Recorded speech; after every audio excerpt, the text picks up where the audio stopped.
privilege it is for me to share from Psalm chapter 1. Blessed is the man that walks not in the counsel of the ungodly, nor stands in the way of sinners, nor sits in the seat of the scornful. The first word itself is such a blessing. It says blessed. Blessed is the one that is highly favored among God, and he finds peace and being right with God. It says, blessed is the man who walks not in the counsel of the ungodly. So it's his way of thinking. He chooses not to walk in the path of the ungodly, nor stands in the way of sinners. So it's his behavior. He chooses a path that he will not stand in the way of sinners, nor sits in the seat of the scornful. That is a belonging that he chooses not to belong to such individuals. These 3 intentional decisions will be such a blessing, and that's why it says, blessed is the man. And then what else we notice is that this is a progression into sin. Not everyone wakes up every morning and says, I'm going to be an evil person or a sinful person, but it is gradual. First he is walking, and then he's standing, and then he's sitting. Once you allow sin to creep into your life, it takes a foothold, and eventually it will be for your destruction. So we have to be on guard. Then it says, but his delight is in the law of the Lord, and on his law he meditates day and night. Delight is something you choose to do. No one has to force you to do it. And on the law he meditates day and night. Meditation these days means emptying your mind and making it so blank that you allow unwanted things to come into your life. But God's word tells us you meditate on his law day and night. That means you put in all the things that he wants for your life, which becomes a positive, and it replaces the negative that's in your life. And it says also, he will be like a tree planted by the rivers of water, which bear fruits in its season, and its leaf does not wither, and whatever he does shall prosper. He is planted by the rivers of water.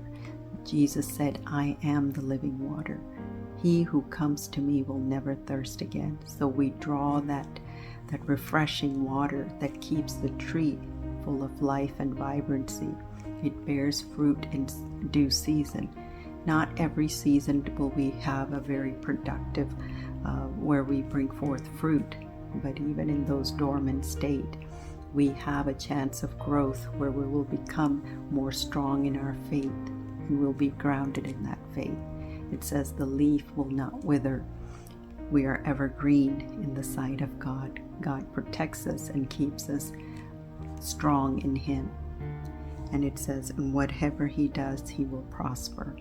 God's faithfulness and his goodness is with us to make us prosper. Now we see a contrast between the righteous and the ungodly. This is what it says about the ungodly.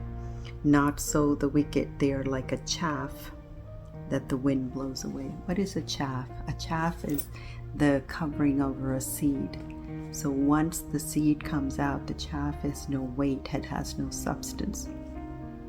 It can be driven by the wind. So he says, don't worry about the ungodly or wicked people. When the wind drives away, they are gone, and they're seen no more. Therefore the wicked will not stand in the judgment, nor sinners in the assembly of the righteous. So the judgment in front of God, they have nothing. They're like a little chaff that is driven by the wind. So they have no chance to stand before God. Their judgment is final. And it says, and the sinners, nor sinners in the assembly of the righteous. So when all is said and done, none of these people will really matter in the sight of God or in front of the righteous people or the godly people. For the Lord watches over the way of the righteous, and the way of the wicked leads to destruction. God's promises are always true for his children. He will watch over them. Psalm 91 says, he will protect us. He will send his angels.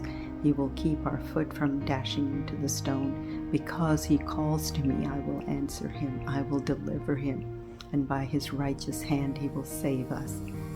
And the wicked leads to destruction their way. There is a way which seems right unto a man, but his ways are of destruction. So the wicked are prone for destruction. They are ending up in destruction because they choose not to serve God. I pray that this Psalm 1 strengthen you, and it will continue to help you grow in Him. May the Lord bless you.